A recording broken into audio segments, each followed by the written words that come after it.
നെല്ലിമൂട് ദിവ്യകാരുണ്യ ദേവാലയം. ഈ ദേവാലയം രൂപകൽപ്പന ചെയ്തിട്ടുള്ളത് പാശ്ചാത്യ പൗരസ്ത്യ കലാരൂപങ്ങളുടെ സങ്കലന ശില്പഭംഗിയോടെയാണ്. 13.5 മീറ്റർ ആഴത്തിൽ ഫൈലിംഗ് ചെയ്താണ് ഈ ദേവാലയം പണിതുയർത്തിയിരിക്കുന്നത്. ചുവരുകൾ പൂർണ്ണമായും ചുടുകല്ല് ഉപയോഗിച്ച് കെട്ടിയിരിക്കുന്നു. ദേവാലയത്തിലേക്ക് പ്രവേശിക്കുവാൻ വിസ്തൃതിയിലുള്ള പടികൾക്ക് പുറമെ 2 വശങ്ങളിലും ഏത് പ്രായക്കാർക്കും നടക്കുവാൻ കഴിയുന്ന വിധത്തിൽ റാമ്പുകൾ ഉണ്ട്. ദേവാലയത്തിന് മുൻവശത്തായി റഫായേൽ, മിഖായേൽ, ഗബ്രിയേൽ തുടങ്ങിയ മാലാഖമാരുടെ സ്വരൂപങ്ങൾ. മധ്യവശത്തായി സ്വർണ്ണവർണ്ണത്തിൽ ദിവ്യകാരുണ്യം വളരെ മനോഹരമായി ആലേഖനം ചെയ്തിരിക്കുന്നു. മുൻവശത്തായി ഗ്ലാസുകളിൽ Francis Xavier, Saint Thomas, Mother Teresa, Alphonsamma തുടങ്ങിയ വിശുദ്ധരുടെ മനോഹരമായ ചിത്രങ്ങൾ പതിപ്പിച്ചിരിക്കുന്നു. ദേവാലയത്തിന് വലതുവശത്തായി സ്വർണ്ണവർണ്ണത്തിലുള്ള കൊടിമരം സ്ഥാപിച്ചിരിക്കുന്നു. പ്രവേശന കവാടത്തിന് മുകളിൽ ഗ്ലാസിൽ ദിവ്യകാരുണ്യം ആലേഖനം ചെയ്തിരിക്കുന്നു. ജനലുകളും വാതിലുകളും നയനമനോഹരമായ കൊത്തുപണികൾ കൊണ്ട് വിസ്മയം തീർക്കുന്നതാണ്. തേക്കിൻ തടി ഉപയോഗിച്ചാണ് ഇവ നിർമ്മിച്ചിരിക്കുന്നത്. ഓരോ ജനൽ ഗ്ലാസിലും ജപമാല രഹസ്യം ഭക്തിസാന്ദ്രമായി ചിത്രീകരിച്ചിരിക്കുന്നു. അൾത്താരയുടെ മുകൾ ഭാഗത്ത് 3 ആർച്ചുകളിൽ നിർമ്മിച്ചിരിക്കുന്ന ഡോം വിസ്മയ കാഴ്ചകൾ ഒരുക്കുന്നു. ഡോമിന് ദേവാലയത്തിന്റെ ഉൾഭാഗത്ത് നിന്ന് 110 അടി പൊക്കമുണ്ട്. അതിനു മുകളിൽ 12 അടി ഉയരത്തിൽ കുരിശും സ്ഥാപിച്ചിട്ടുണ്ട്. ഡോമിനുള്ളിൽ വിശുദ്ധന്മാരുടെ ചിത്രങ്ങളും ബൈബിളിലെ സംഭവങ്ങളും ഉൾക്കൊള്ളിച്ച് മനോഹരമായി ചിത്രീകരിച്ചിരിക്കുന്നു. പരിശുദ്ധ കന്യകാമറിയത്തിന്റെ മാതാപിതാക്കളായ വിശുദ്ധ അന്നയുടെയും വിശുദ്ധ ജവാക്കിമിന്റെയും ചിത്രങ്ങളും വിശുദ്ധ മിഖായേൽ, വിശുദ്ധ യോഹന്നാൻ എന്നിവരുടെ ചിത്രങ്ങളും മനോഹരമായി പതിപ്പിച്ചിരിക്കുന്നു.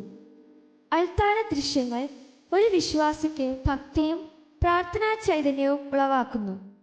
അൾത്താരയുടെ മധ്യഭാഗത്ത് ക്രൂശിത രൂപം, മുകളിലായി പിതാവായ ദൈവത്തിന്റെ ചിത്രം, താഴെ വെളിപാടിലെ വിജയശ്രീ ലാളിതനായ കുഞ്ഞാടിന്റെ ചിത്രം, വലത് ഭാഗത്തായി തിരുഹൃദയ ഈശോയുടെ ചിത്രം ആലേഖനം ചെയ്തിരിക്കുന്നു.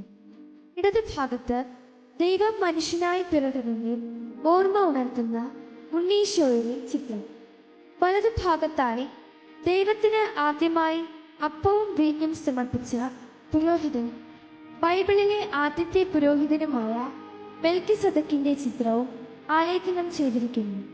ഇടതു ഭാഗത്തായി വിശ്വാസികളുടെ പിതാവായ അബ്രഹാം ഇസഹാക്കിനെ ബലിയർപ്പിക്കുവാൻ കൊണ്ടുപോകുന്ന ചിത്രം, വലതു ഭാഗത്തായി വിശുദ്ധ ഗ്രന്ഥം വായിക്കുന്നതിനും പഠിക്കുന്നതിനും നമ്മെ സജ്ജരാക്കുന്നതിനായി സങ്കീർത്തനം പഠിക്കുന്ന ഈശോയുടെ ചിത്രം ആലേഖനം ചെയ്തിരിക്കുന്നു.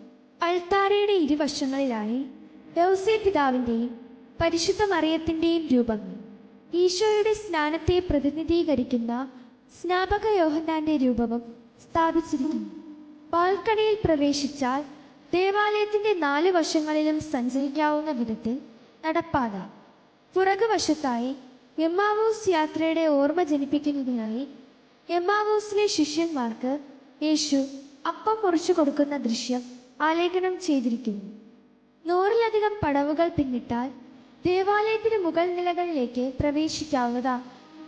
ദേവാലയത്തിൽ സ്ഥാപിച്ചിരിക്കുന്ന മണി 100 വർഷത്തിലേറെ പഴക്കമുള്ളതും പഴയ ദേവാലയത്തിൽ ഉപയോഗിക്കുന്നതിനായി ബെൽജിയത്തിൽ നിന്ന് കൊണ്ടുവന്നതുമാണ്. തുടങ്ങി ഒട്ടേറെ സവിശേഷതകൾ നിറഞ്ഞു നിൽക്കുന്ന ഈ ദേവാലയം പാശ്ചാത്യ പൗരസ്ത്യ കലാരൂപങ്ങളുടെ സങ്കലന ശില്പഭംഗി വിളിച്ചോതുന്നതാണ്.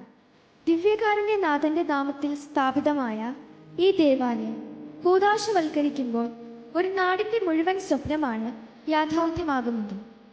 നെല്ലിമൂട് ദിവ്യകാരുണ്യ ദേവാലയം